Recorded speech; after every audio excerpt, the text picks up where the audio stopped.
Y ya es el momento de nuestro siguiente invitado.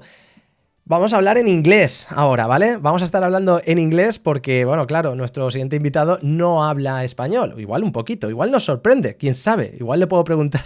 Igual nos sorprende y nos dice que sí, que un poquito de español habla. A lo mejor cuando está oculto ahí. Bueno, vamos a tener subtítulos aquí en inglés. Lo que pasa es que ahora estoy hablando en español y está diciendo cualquier cosa. Y aquí en español. Así que vamos a darle la bienvenida a Theo. Theo, are you there? Are you prepared? Are you ready? I think so. No? Are you ready? Yes.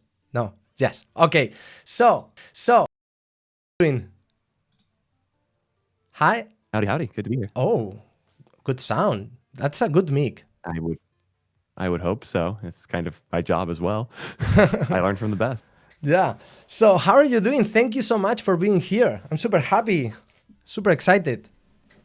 Very good to be here. For some reason, my video is cropped on yours and it's not on mine. It looks really good overall, though. This stream has been absolutely nuts. It's so cool seeing somebody make like a real event in the developer world like this. There's just nothing else quite like MeDoConf, and it's so cool to be part of it, even though I don't even speak Spanish. So thank you all for having me. Yeah, I mean, it's like an opportunity to have you here because I think that your impact in the content creation theme of developers is huge. So I think it's a good opportunity to have you here to ask you some questions, some hot topics, hot takes. So I hope that you are ready and we'll get some questions from the crowd. Nothing I'd love more, especially after a long demo day. I just got back from YC, so I've been doing hot takes nonstop for 48 hours. So let's keep the ball rolling. Let's hear it. Yeah, that's one thing. You have become the mix of developer, influencer, founder, investor.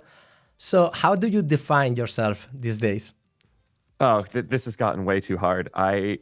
When people ask me like, what do I do for a living? I actually don't know how to answer anymore because they just do all of those things. I always kind of went with the flow. I do what's exciting to me and interesting to me, and that turns out to work decently well with all of those different things. So my answers usually depends on who's asking and what they're interested in. I can say I'm a YouTuber. That's usually what I'll lead with, depending on who I'm talking to. I'll say developer half the time-ish as well, and then the rest comes out if it comes out. But it's rare that when somebody asks what I do, I say that I'm an investor, honestly. And what do you think you do the most? I mean, for yourself? Definitely running my company. That's the thing that most days take most of the time. It's a lot of work to run a company. If you're 50-50 on doing a startup, then don't. If you're going to bed at night unable to think about waking up, or if you're unable to fall asleep because you want this thing so badly that it has to exist, then you should deal with the whole startup thing. But if you are totally fine with your thing not existing, then don't do this. It's not worth it. That's one thing that I was thinking. I thought, I mean, which one actually pays your bills? It's like a founder or content creation? Up until T3 chat dropped, it was definitely the content creation. We were able to like I take a salary from my company. It was very low until my finance team told me it was too low and could get me in trouble. So I bumped my salary from my company. But we did not have enough money coming in to even pay the employees. It was because we raised money through things like Y Combinator that we could survive as long as we did and pay the staff. But then T3 chat did significantly better than any of us expected. And now we are more than profitable on the business side. I'm not taking any of that profit for myself. We're reinvesting it in the business, potentially hiring more people, mostly focused on getting the mobile app out as soon as possible. And just the process of getting everything in order for that, helping my employee Julius, who's in the other room, get his O1 visa, all of those types of things have been so much work, but that's all reinvesting the money the company makes back into the company so that it can keep becoming more successful. And then separately, I have my YouTube channel that does quite well. That's what pays the majority of the rent. It's what pays for the studio. It's what lets me do cool contests with my community. So it lets me contribute financially to open source. All those types of things come from my YouTube business, which, to be frank, does still make more money, but they both make pretty good money, especially now on the T3 chat side. Never would have imagined the success and growth we've had there. And a huge shout out to my community and everybody who's supported us through that chaotic journey. Yeah, I have to say that I love T3 chat. It's like the best user experience for a chat with AI. You try ChatGPT, you try Gemini, and it's like they are missing some things, and you think they have like tons and millions of dollars, and they still are not able to do like a perfect user experience. And in your site, it's like you at the beginning you were alone. I don't know if you were alone or you were with a small team at least. I built the majority of the first implementation myself, my CTO and roommate Mark. So I built it during like the holiday break. So from like December 20th to January 1st, I built the majority of the app. And then my CTO came back. We set up billing, tested the hell out of it, and then finally launched it. But it was just me and him for a while. Eventually, Julius, who's one of our engineers that came from the community, he was mostly working on upload thing. But as T3 Chat ramped up more and more, he started helping us with that as well. And now it's primarily us three plus our intern, Yash. So that's the team. It's very small. And to be frank, the reason we can add all of these things and have a better experience than our competition isn't like we're superstars and they're wasting their money or anything like that. It's just a difference in focus. If you're focused on making the best possible models and having these huge labs that build these crazy innovative LLMs, the likelihood that you have enough focus left over to also make a best-in-class experience for users is very unlikely.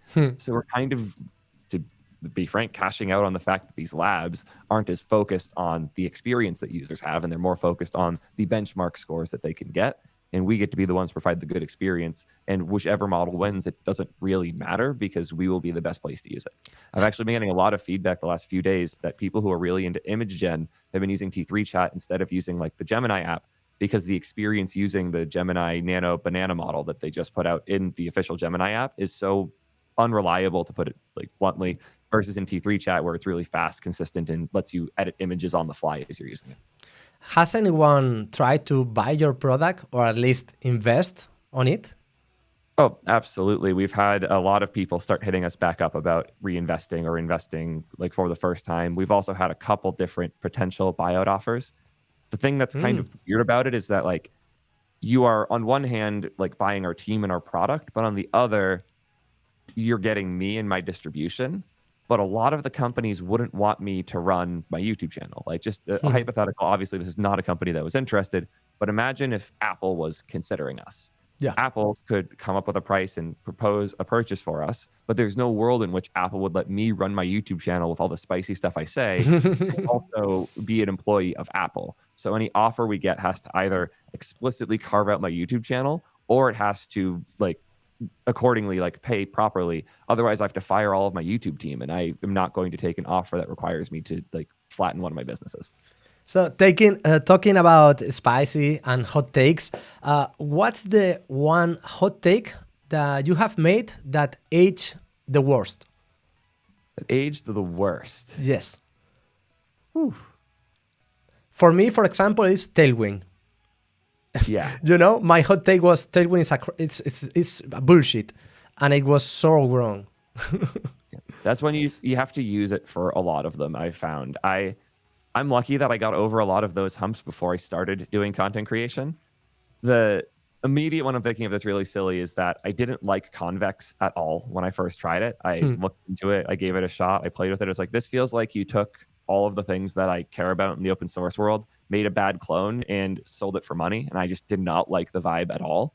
I revisited it many years later due to one of my good friends, Tanner Lindsley, telling me to take another look. And now it's what I build almost all of my product with. It just took me a while to digest what it did. It took them a while to like refine it and get it where it is now.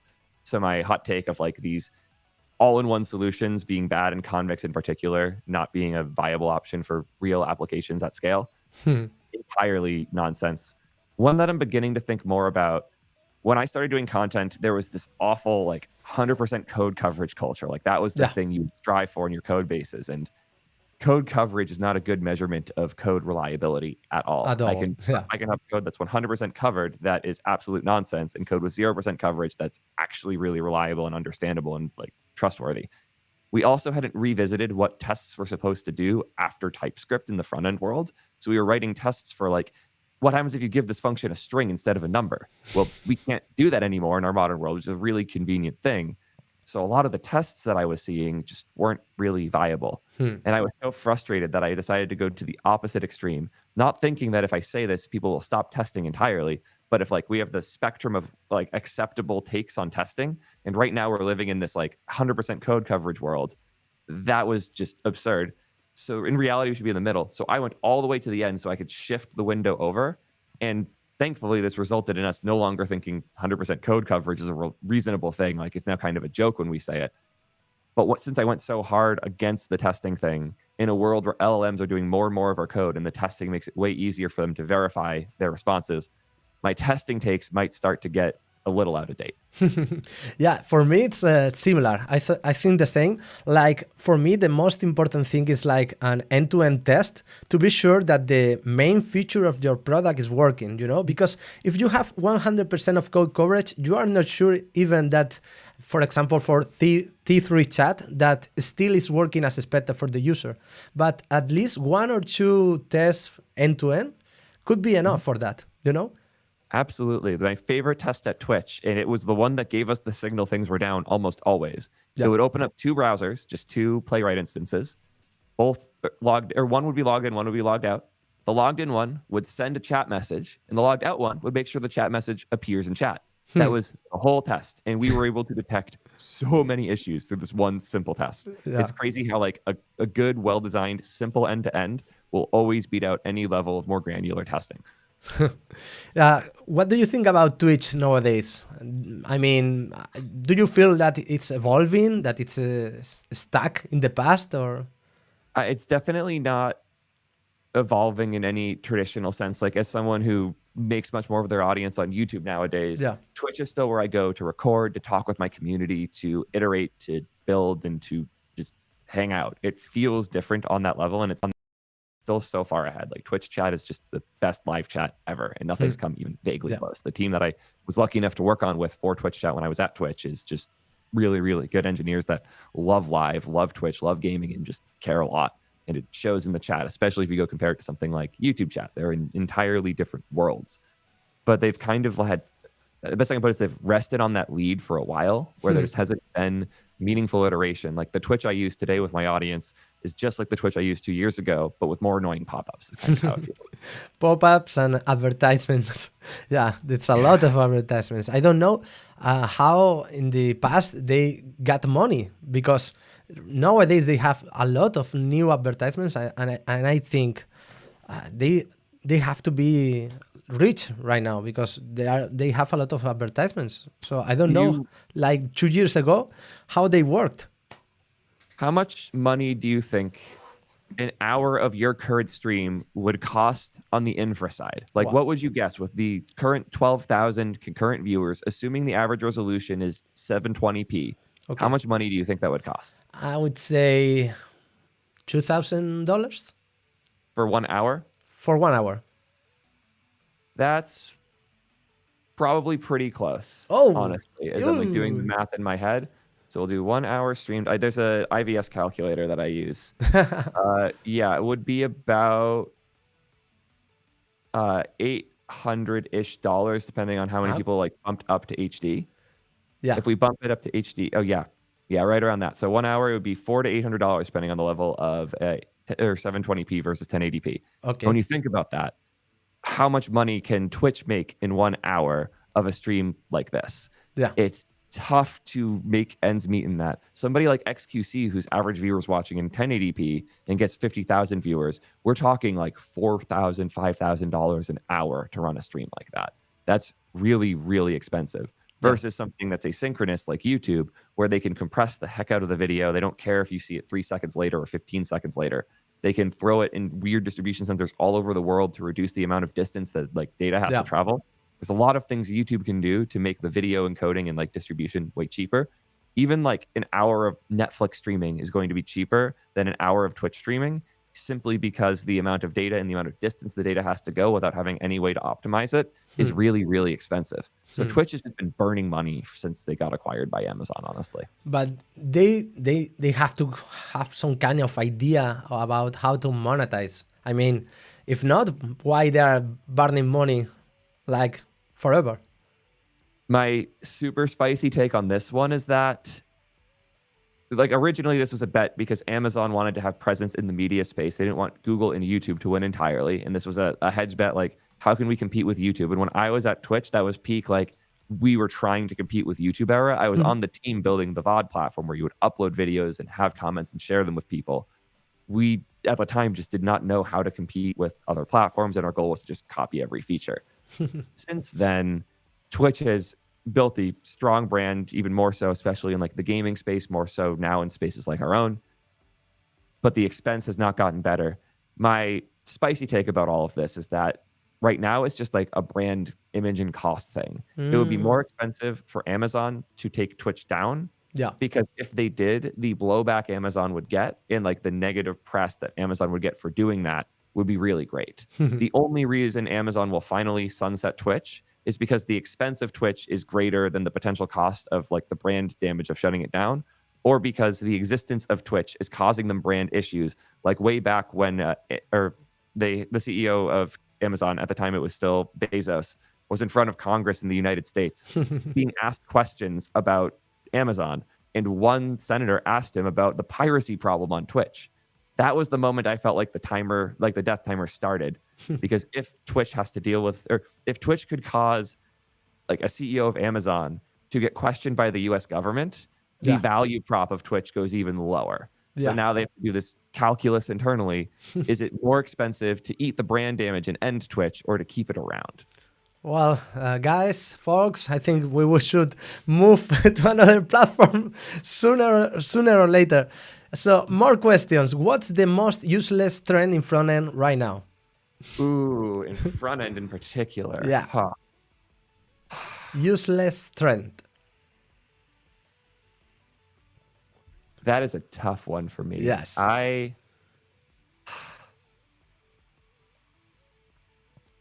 Front end specific makes it hard. If I can do more general dev, I have a couple good ones, but front end, I honestly think, and all of these niches in general, due to the AI wave, I feel like they stopped doing the thing that we all would do, which is innovate where there was no innovation needed.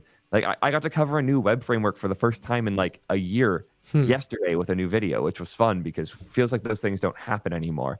I don't really see like a big trend that's useless in one specific space right now. But in general, there are things that just don't feel particularly useful yet that I see a lot of hype around. Like the MCP bubble was crazy. Yeah. I've seen more companies building MCP like services that I know developers who are using MCP in their day-to-day work. That one was just absurd to me. I think it's starting to like settle down and improve a little bit, but that one was crazy. I guess this is kind of front-endy. Shoving a chat into everything. I am so tired of opening up an app that I've been using for years and like, we added a chat. Cool. Why would I need a chat for this? This is my Notion document. I only want buttons, you know? I don't want a chat. I want to to click buttons. Exactly. That's it. Yeah. I'm scared that we're going to lose the power user tool if we keep going down this path. It's like, who would need hotkeys on their website if you can just chat with the website? I can use the hotkeys much faster than I can type a weird string of words and then hope with an 80% accuracy that the LLM will go and do the thing I actually want it to do. Not everything needs AI, guys. And I'm saying this is the AI, bro. Yeah. Talking about AI, I imagine that it's the hot topic about AI killing programmers. What do you think about it? I think about this from a lot of different angles, but my general take is that the shape of an engineering org at a company is going to fundamentally change. But the like in the weeds and more thorough version that I think about is like when we got C and we no longer had to write assembly. We no longer had to write these weird opcodes in order to write applications. Suddenly, it was way easier for more people to write code. It was easier for one person to maintain a larger code base. It was a massive multiplier on how much work one person could do. At the time, it would be easy to think, oh, now that C is a thing, we only need so many programs in the world. And if we don't need 15 people to maintain the assembly, we only need 2 people to maintain the C, and they can ship faster and build better things. We're going to need so many fewer programmers. Yeah. How funny does that sound now, thinking about how from assembly to C, we 1,000x the number of programmers because we 1,000x the number of programs. When you make it easier to do things, depending on the market and how saturated it is, it often creates more opportunities, not less. And I still believe that that's going to be the case in software development, that the ability to make more personalized software with smaller teams is going to create a world where different people use different applications. The same way that back when I was young, everybody had the 15 websites they'd go check when they started the day. And it wasn't just Facebook and Twitter and YouTube and TikTok. I see a future where we are in a similar place for general software again, because a small team can make the right solution for a small subset of a small subset of people. Interesting. For me, I think the same. I think like a lot of people are missing the point that we are creating more things and that maybe the challenges that we are gonna face tomorrow, they're not gonna be the same for sure. I'm tired of creating the same button again and again. It's like design systems, libraries, frameworks. Every time we try to do less, but at the same time we create more with that, you know. For me, I feel right now, I don't know, maybe in 10 years, but for now, it's like AI is allowing me, not only me, but I'm sure that for you it's the same, to create something that it could be impossible in like 5 years ago. For example, T3 chat, maybe you were able to be faster to create this thanks to AI. And after that, you are creating a huge product, iterating, getting a bigger team. So it's like the challenge of creating the website is not anymore there, but creating a new product and iterating faster, it's like the new challenge that we are facing right now, for example. Absolutely agree. I definitely didn't vibe code T3 chat. I would say for the first implementation, probably the vast majority of the code was written by hand. And even to this day, quite a bit has to due to the complex nature of building really performant UIs. I try to think of these things more like a tool like React itself. Before React, we could build big, powerful, incredible websites. It's not like the framework suddenly made it so we could build things we couldn't before. There is nothing on the web that exists now that couldn't have existed without React being used for it. Yeah. That said, React is a set of different primitives we could use to structure, build, compose, and scale our applications, made it easier for smaller teams to do more with less risk. That's what I see with these types of tools. It's easier for, like, when does your team need to hire the next person has been delayed a meaningful amount if you can use these tools properly. It's hard for me to imagine building something like T3 Chat with 2.5 engineers, but now that's totally viable because you can, the things that normally you'd be spending way too much time in have been made significantly easier with AI. Like when I'm doing a migration, I need to touch like 70 files to make these 2 changes. That type of work I would have written a code mod for before, but now I can just open up the agentic tool in Cursor or Windsurf and Claude, whatever you're using, and say, hey, change this in all the places that it exists, and it will, for the most part, do it for you and get it right. In seconds. That's really cool. It's unbelievable. So one question about AI, because you are an investor right now. Are you feeling this AI bubble that even Sam Altman is talking about? Not in the technology, because I think that we are all in the same page that the technology is there, but in the terms of investments for startups or new companies. I'm trying to find the right way to say absolutely yes without it sounding more doomer than it is. I've had a lot of humbling moments, especially over the last few weeks, where there's a company that I work with a lot that I absolutely adore, that I'm doing everything I can to support, that I think is in a really good position overall. That's been around in the market for a while. They have tons of customers. They're really good business. And they're raising at like roughly 2x the value of a pre-revenue company from the recent YC batch that has AI all over their homepage with 1 employee. So there's like an 80-person company raising at, I'll just drop the numbers, it's fun. There's an 80-person company raising at an 80 mil cap, and there's a 1-person company raising at a 45 mil cap that's been around for a few months. And that part in particular is hard for me to digest. So there's a tool that is super valuable and reliable. And funny enough, that $80 million company had 10 companies in the batch using their stuff to build. So it was crazy to think that, like, on one hand, these companies are being valued at $40 million plus when they don't have real customers yet. Yeah. But the tool that they're using to build it is only at 80 million. And that feels very bubbly to me. Yeah. It's like the browser company that it was sold the other day to Atlassian. And it's a bit weird. I mean, it's like a fork of Chrome. Okay, you have a Comet right now that it seems to be, I don't know, useful, but $600 million for that? I don't know. I don't feel it. There have been weird acquisitions like this for the entire history of software. There will always be things that make no sense in acquisitions that just kind of feel insane in retrospect. The nature of these things is that the decision is not always made by somebody who deeply understands the value of the thing. Yeah. It really just comes down to like personal vibes to an extent. Like we can externally look at the logic of that transaction, and obviously to us it makes no sense. But if you talk to the individuals, there's a good chance that the CEO of Atlassian got really close with the CEO of Browser Company, started talking with the other staff, the other execs, and felt in alignment. And to him, this isn't, I'm spending $610 million on a Chrome fork. To him, it's, we need a browser that can do the types of work people do today in Jira. We could spin up our own team, hire a bunch of people, build it ourselves from scratch, and hopefully maybe catch up. Or we could spend slightly more money, have a team that's guaranteed able to do this, that we're already aligned with and like, can win some positive sentiment from that community and get started way faster building this thing. It's not that they think for sure it's going to succeed or fail. It's that spending a little more money than if they were to hire up the team themselves and build it internally lets them do it faster and have a more likely success case. This is going to be a really weird comparison, but I think about the Apple Vision Pro way too much. The Vision Pro is a failure of a device, and it breaks my heart to say it because it is genuinely groundbreaking when you put it on the first time. I've never felt more like I was in the future than when I tried the Vision Pro. I have one, and it sits in my closet. I just never even think to put the thing on. As heartbreaking as it is, I love VR. One thing, we had Guillermo Rauch like 2 hours ago, and he told us the same thing that you are mentioning right now. Yeah. Him and I have a different perspective on this, but I think we land in like the same place. The thing that breaks my heart is that despite making the best VR headset ever made, like the gap from BlackBerry to iPhone is smaller than the gap from Quest 3 to Vision Pro. It just feels like I'm wearing and experiencing the future. Despite that, I never use it.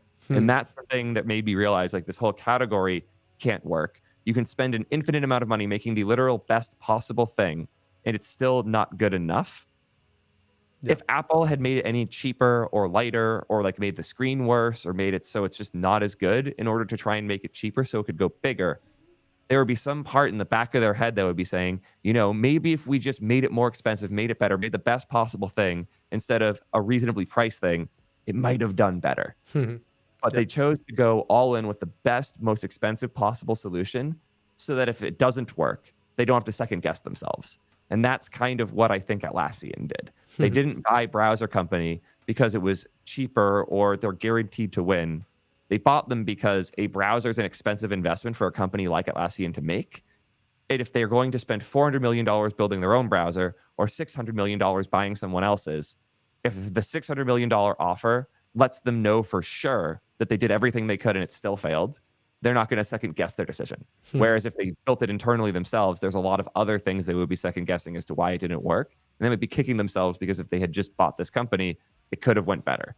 And you never want to be in that position in 5 years where another company built the thing that you tried and like gave up on because you didn't make something good enough. It's the worst feeling in the world. If you want to hear about that, ask Google. They're the world's leader in building something and sunsetting it right before it could have been useful. Yeah, absolutely. So for the last one, your biggest hot take for 2026? For 2026? Or for the end of the year? It could be about AI. Quality tech. is going to become much, much more important due to the nature of all this vibe coding stuff. The average quality of an app, and I'd love to see a study like how many bugs does the average user experience in an hour? I would bet that right now that number is going up. We're going to hit a breaking point where people just don't like using their computers and phones anymore because everything's broken all of the time. I already kind of feel like I'm there. And the idea of shipping quality and shipping reliability is going to become more and more important. I've never seen so many like status pages where they have less than 3 nines of reliability as I do in the AI era. If you go to the ChatGPT status page, the Anthropic status page, the like Google Cloud status page even, the number of 9s of reliability, the likelihood that the service is up at any given time has never felt so low. Yeah. And I think selling consistency, reliability, and trust is going to become more important than ever as it's harder to trust things because they might just be AI generated. Wow. I completely agree. I have this feeling about the software. It's like right now broken, you know? It's not like 20 years ago, maybe that you weren't able to do patches and fixes on the air, you know? And so you had to provide the best quality of the product from the beginning.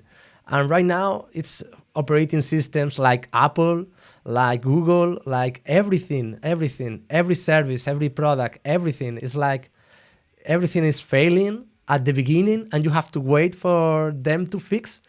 And it's like, and I don't know if because the AI or because the software is more complicated now, but it could be vibe coding or AI. I don't know, but it's interesting.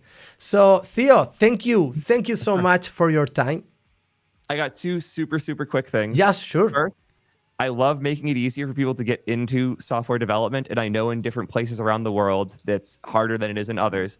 I want you and your community to pick a place for me to donate $5,000 to make it easier for people to get into software dev. I trust you guys to find the best possible one and tell me what it is. Whatever you DM me by the end of the day, I'll send you the screenshot of the money being wired. It's the absolute least I can do. And it's in your guys' name. I want to prove that you guys are very important. The amount that you do for this community is insane. Wow, Theo, thank you so much. That's the least I can do. And the second thing, I am pressing the go live button with it now. If you are looking for a cheaper, more reliable AI chat app, T3.chat, if you sign up now and you haven't paid for it before, I just added a new discount code, MEDU, that you can use to get your first month for just $1. So if you want access to every single AI chat app and you sign up today, it will be $1 if you use code MEDU at checkout. Okay, so guys, you have $1 for 1 month, just with the coupon code MEDU. Yep, use that in checkout. There's a little thing on the Stripe page, and you'll get your first month for $1. The problem is that I'm pro, so I can try it. I did a thing where I gave a free year to YouTubers, and you never hit me up. I'm happy to comp your sub, man. I didn't know. I didn't know. No worries. Yeah, I wanted to try the application, so I paid. No problem. I mean, you deserve it. Your team deserve it. And the good thing is that it's a way to invest in getting the product better. So thank you so much. We're sharing your coupon in the chat. Much appreciated. Thank you so much, not only for your time, but for your content, for everything. I mean, we love you. The chat is loving you. It's sharing good thoughts about you. And I mean, it's an honor to have you here and much appreciated. You're way too kind, man. There's no more positive person in this whole space. I was a literal nobody the first time you reached out to me. You just happened to see one of my videos and thought it was cool and invited me to the first ever MEDU Comp. I think that was the first invite I got to any event in the space, actually, now that I think about it. That was the first time I got to speak at a thing. You're really on top of that type of stuff. You see things before anyone else does. And my favorite thing about you will always be that, like, when we chat or I see you, the first thing you talk about is some really cool people in your community that did something that inspired you. Yeah. I've never had a convo with you that didn't end with somebody new for me to follow on Twitter or reach out to. And the amount of lives you changed specifically, I've just seen it secondhand. It's crazy. I don't think there's any other person in the space that's had a more positive impact on the entire industry. And the regularity in which you and your impact comes up is actually unbelievable. It's one of my biggest inspirations. It's why I still focus as much as I do on bringing my community up with me. You've set the best possible example for this industry, and I appreciate you so much for it, man. Wow. So I'm I don't know what to say. I mean, thank you so much for those kind words. It meant a word to me. So thank you so much. Thank you so much, Theo. Thank you so much, and take care and good luck. See you soon in San Francisco. Take care. Thank you, man. Thanks. ¡Wow! Madre mía, Theo, vaya palabras, me ha emocionado aquí en un momento. La madre que lo parió, yo estaba aquí tranquilo y me ha emocionado aquí el hombre. Casi me ha hecho llorar, Theo. La madre que lo parió. Ay, Dios mío. Ay, qué bonito, ¿eh? Gracias a Theo. Os recuerdo también que tenéis la oferta esta de 3 chat, que la verdad es que es un chat que es brutal, porque tenéis un montón de modelos aquí que los podéis elegir, y el uso que tenéis, que son $8 al mes normalmente, pero como ha comentado, vais a tener un descuento especial, $1 el primer mes si utilizáis el cupón MEDU. O sea que, bueno, si lo queréis probar, yo lo probaría, porque la verdad es que como producto está genial, está súper bien. Yo lo he estado probando bastante. Este mes es verdad que no lo he tocado, que alguien dirá, no lo has utilizado nunca y tal. Pero bueno, es verdad que lo borré todo y tal, y he estado este mes que no lo he tocado. Pero os juro que lo he probado, y si no, lo podemos probar ahora y vas a ver que va súper rápido, ¿eh? Probando, mira, en inglés, ¿cómo en inglés? Gracias, CEO, por las palabras tan bonitas. Lo que me gusta un montón es el hecho de que cuando estás escribiendo nuevos chats y tal, que es increíblemente rápido. O sea, le ha mejorado un montón el tema de la experiencia de usuario. Es increíble. Y por supuesto también podéis hacer temas con imágenes y tal. Y es que, fijaos que va, es increíblemente rápido. O sea que nada, tremendo. Que muchas gracias. Vaya letra, vaya palabra más bonita me ha dejado al final, bueno, decía, ¿eh? Vaya, mira, hay gente que lo utiliza, por aquí me dice en el chat. Bueno, de verdad, un placer tener a gente tan brutal como Cío. Y nada, muchas gracias a todos. Esto ha sido espectacular.